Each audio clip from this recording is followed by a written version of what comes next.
बिस्मिल्लाहिर्रहमानिर्रहीम। अस्सलाम वालेकुम स्टूडेंट्स।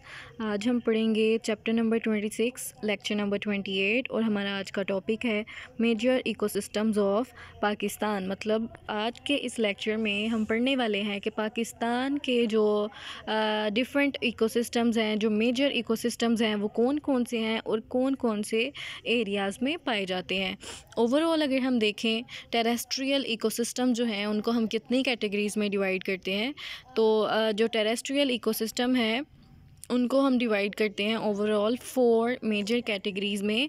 फर्स्ट आ जाता है उसमें फॉरेस्ट इकोसिस्टम। फॉरेस्ट इकोसिस्टम को हमने फर्दर 3 कैटेगरीज़ में डिवाइड किया है। फर्स्ट इसमें आ जाता है ट्रॉपिकल रेन फॉरेस्ट में, टेम्परेट डिसीडियस फॉरेस्ट में और coniferous alpine and boreal forest में। तो जो सबसे पहला इकोसिस्टम था फॉरेस्ट इकोसिस्टम, उसको हमने फर्दर 3 कैटेगरीज़ में डिवाइड कर दिया। सेकंड जो इकोसिस्टम है वो है ग्रासलैंड इकोसिस्टम, थर्ड है डेजर्ट इकोसिस्टम और फोर्थ है टुंड्रा इकोसिस्टम। ठीक है, तो ओवरऑल जो हमने टेरेस्ट्रियल इकोसिस्टम्स हैं उनको 4 डिफरेंट कैटेगरीज़ में डिवाइड किया है। Forest ecosystem, grassland ecosystem, desert ecosystem and tundra ecosystem. अब हम देखते हैं जो टेरेस्ट्रियल इकोसिस्टम्स हैं, कहता है कि जो टेरेस्ट्रियल इकोसिस्टम है ना, इनकी डिस्ट्रीब्यूशन जो है वो अर्थ के ऊपर वो काफ़ी कम्प्लेक्स है। ऐसा नहीं है कि जो डिफरेंट इकोसिस्टम्स हैं वो पूरी अर्थ के ऊपर जो है उनकी डिस्ट्रीब्यूशन वो यूनिफॉर्म है। ठीक है, ऐसा नहीं होता। कुछ इकोसिस्टम जो हैं वो अर्थ के एक रीजन के ऊपर ज़्यादा कंसंट्रेटेड होते हैं, मतलब वो ज़्यादा मेजॉरिटी में पाए जाते हैं, जबकि दूसरा जो रीजन होगा अर्थ का या जो दूसरा पोल होगा वहाँ पे वो इकोसिस्टम जो हैं वो प्रेजेंट नहीं होंगे, बल्कि वहाँ पे डिफरेंट तरह के इकोसिस्टम्स प्रेजेंट होंगे। तो ये जो डिफरेंट इकोसिस्टम्स हैं या बायोम्स हैं उनकी डिस्ट्रीब्यूशन जो है वो काफ़ी कॉम्प्लेक्स है। जैसे हम देखते हैं कि जो टुंड्रा और कॉनिफरस फॉरेस्ट हैं वो पाए जाते हैं नॉर्दर्न हेमिस्फीयर में, नॉर्दर्न हेमिस्फीयर के नॉर्दर्न पार्ट्स में, जबकि जो दूसरे तरह के इकोसिस्टम्स हैं जैसे कि उसमें आ जाते हैं Sahara desert, Saudi Arabia, South Africa, Australia, Mexico के डेज़र्ट जो हैं ये सब कहाँ पे पाए जाते हैं, ये पाए जाते हैं नॉर्थ एंड साउथ लैटीट्यूड पे 20 डिग्री टू 30 डिग्री। अर्थ को हमने डिफरेंट पोल्स में, हमें पता है कि बेसिकली हम अर्थ को कितने पोल्स में डिवाइड करते हैं, नॉर्थ एंड साउथ है, ईस्ट एंड वेस्ट है। तो हमने कहा कि टुंड्रा और कॉनिफरस जो है ये कहाँ पे प्रेजेंट है, नॉर्दर्न पोल पे या नॉर्दर्न हेमिस्फीयर पे, और जो साउथ अफ्रीका है, ऑस्ट्रेलिया है, सऊदी अरेबिया है, सहारा है, मैक्सिको है, ये सब प्रेजेंट है नॉर्थ और साउथ वाली साइड पे 20 टू 30 डिग्री। अर्थ को हमने डिफरेंट जो है ना वो डिग्रीज़ में डिवाइड किया हुआ होता है। तो जो ये वाले डेजर्ट्स हैं हमने कहा कि वो नॉर्थ एंड साउथ वाली साइड पे 20 टू 30 डिग्री। अगर हम अर्थ की जो जियोग्राफ़ी है उसको पढ़ें तो उसमें हम डिटेल में डिग्रीज़ के बारे में पढ़ते हैं, लेकिन यहाँ पे हमारा कंसर्न जो है वो बेसिकली इकोसिस्टम्स के बारे में है कि वो कौन कौन से पोल्स पे हैं, तो हम वहीं तक लिमिटेड रहेंगे। अब हम देखते हैं कि पाकिस्तान में कौन कौन से मेजर इकोसिस्टम्स जो हैं वो प्रेजेंट हैं। तो पाकिस्तान में कहता है कि वैरायटी ऑफ सीजन्स और क्लाइमेट प्रेजेंट होता है। हमें पता है कि पाकिस्तान में समर सीज़न होता है, विंटर सीज़न है, ऑटम सीज़न है, स्प्रिंग सीज़न है। तो वैरायटी ऑफ सीजन्स और क्लाइमेट जो है वो प्रेजेंट होते हैं पाकिस्तान में। जो प्लेन्स हैं, मैदानी इलाके हैं, वहाँ पे ड्राई एंड हॉट इन्वायरमेंट होता है। जो माउंटेन्स हैं वहाँ पे कोल्ड और स्नोई इन्वायरमेंट होता है। ठीक है, तो जो मेजर इकोसिस्टम्स हैं पाकिस्तान में वो कौन कौन से हैं, सबसे पहले आ जाता है टेम्परेट डिसीडियस फॉरेस्ट, ये प्रेजेंट होते हैं शुगरा में और नीलम वैली में। Coniferous alpine and boreal forest आ जाते हैं जो प्रेजेंट है नॉर्दर्न माउंटेन्स में। नॉर्दर्न माउंटेन्स कौन कौन से हैं, कागान है, मालम जब्बा है, दीर है, चिलास है। फिर आ जाता है ग्रासलैंड इकोसिस्टम, ये प्रेजेंट है गिलगित एंड कश्मीर में, वज़ीरिस्तान में, लोअर चित्राल में एंड नॉर्थ कलात में। जो डेजर्ट इकोसिस्टम है ये प्रेजेंट है मियाँ वाली, बक्कर में, फोर्ट अब्बास, बहावल नगर, याजमान, बहावलपुर, खानपुर, रहीम यार खान, सिंध वगैरह वाले इलाके जो हैं वो वहाँ पे प्रेजेंट है डेज़र्ट इकोसिस्टम। और जो तुंद्रा इकोसिस्टम है ये प्रेजेंट है माउंटेन्स कराकरम पे और हिंदू कश पे। ठीक है, तो ये डिफरेंट कुछ इकोसिस्टम्स हैं जो पाकिस्तान के अंदर पाए जाते हैं और पाकिस्तान में कहाँ कहाँ पाए जाते हैं ये भी हमने पढ़ा है। MCQ के पॉइंट ऑफ व्यू से इंपॉर्टेंट है, आपसे पूछा जा सकता है कि कौन सा इकोसिस्टम जो है वो कौन से एरियाज़ में प्रेजेंट है पाकिस्तान के। तो इन सब इकोसिस्टम्स को हम 1 बाय 1 डिटेल में पढ़ लेंगे। सबसे पहले हम पढ़ेंगे टेम्परेट डिसीडियस फॉरेस्ट के बारे में। टेम्परेट डिसीडियस फॉरेस्ट जो है यहाँ पे टेम्परेट मॉइस्ट कंडीशंस होती हैं, ये प्रेजेंट है नीलम वैली में एंड शुगरा में। टेम्परेट मॉइस्ट कंडीशंस का क्या मतलब है कि यहाँ पे जो टेम्परेचर है वो बहुत ही एक्सट्रीम में प्रेजेंट होता है, यहाँ पे स्नोफॉल वगैरह जो है वो होती है। तो जो टेम्परेचर है वो काफ़ी एक्सट्रीम में प्रेजेंट होता है टेम्परेट डिसीडियस फॉरेस्ट में। यहाँ पे पाकिस्तान में ये है नीलम वैली और शुगरा में। ये जो फॉरेस्ट है कहता है ओवरऑल ये प्रेजेंट है इंडिया में, साउथ एशिया में, ईस्टर्न नॉर्थ अमेरिका में, यूरोप में, चाइना में, ऑस्ट्रेलिया में, जापान में, नॉर्थ में एंड साउथ अमेरिका में। तो ये ओवरऑल जो है उन्होंने पूरे वर्ल्ड का बता दिया है कि कहाँ कहाँ पे टेम्परेट डिसीडियस फॉरेस्ट पाए जाते हैं। और पाकिस्तान की अगर बात करें तो नीलम वैली और शुगरा में टेम्परेट डिसीडियस फॉरेस्ट जो हैं ये पाए जाते हैं।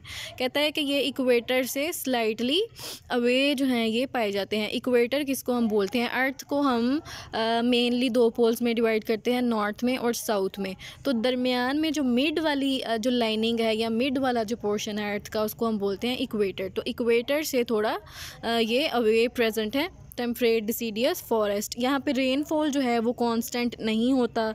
यहाँ पे कहता है वेट एंड ड्राई सीजन्स पाए जाते हैं, यानी कि समर एंड विंटर सीजन्स होते हैं टेम्परेट डिसीडियस फॉरेस्ट में।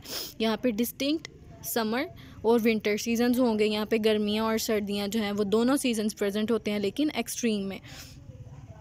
ड्यूरिंग ड्राई सीज़न यानी जब ऐसा सीज़न होता है जब वाटर की अवेलेबिलिटी कम होती है, तो जो यहाँ पे जो ट्रीज़ हैं वो क्या करते हैं कि जो वाटर की शॉर्टेज है उसको पूरा करने के लिए ये क्या करते हैं कि अपने जो लीव्स हैं उनको शेड कर देते हैं, अपने लीव्स की ये शेडिंग कर देंगे ताकि ऑलरेडी वाटर की शॉर्टेज है यहाँ पे।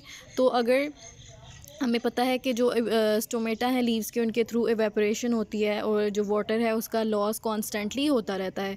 तो जब ड्राई सीज़न होगा, वाटर की शॉर्टेज होगी, तो प्लांट्स क्या करेंगे, ट्रीज़ क्या करेंगे, अपने लीव्स को शेड कर देंगे ताकि जो वाटर का लॉस है उसको कम से कम किया जा सके। ठीक है, और अगर कभी जो रेनी सीज़न है या वेट सीज़न है वो अपने शेड्यूल के अकॉर्डिंग जो है अपने शेड्यूल से वो थोड़ा लेट हो जाता है, तो इनके जो टेम्परेट डिसीडियस फॉरेस्ट में जो ट्रीज़ वगैरह हैं वो अपने लीव्स तक ग्रो नहीं करेंगे जब तक रेनी सीज़न जो है वो दोबारा से स्टार्ट नहीं हो जाता।